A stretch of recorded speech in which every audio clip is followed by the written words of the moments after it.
മീറ്റിങ്ങിൻ്റെ അടിസ്ഥാനത്തിൽ പട്ടാമ്പി പാലം തുറന്നു കൊടുക്കാൻ വേണ്ടി തീരുമാനിച്ചു.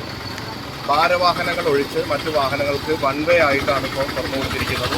പോലീസിൻ്റെ സഹായത്തോടുകൂടി അതിനുള്ള സംവിധാനങ്ങൾ ചെയ്തിട്ടുണ്ട്. എന്നാൽ നമ്മുടെ ട്രാഫിക്കും മറ്റു അനുബന്ധ സാഹചര്യങ്ങളും നോക്കിക്കൊണ്ട് റിവ്യൂ ചെയ്തുകൊണ്ടാണ് ഇനി അതിന് ശേഷം ബാക്കി എന്താണ് ചെയ്യേണ്ടതെന്ന് തീരുമാനിക്കുക. തൽക്കാലം രാവിലെ തന്നെ ആളുകൾക്ക്, കുട്ടികൾക്ക് സ്കൂള്, അതുപോലെ തന്നെ ജോലി ഒക്കെ നോക്കിക്കൊണ്ട് രാവിലെ തന്നെ തുറന്നു കൊടുക്കാൻ തീരുമാനിച്ചു.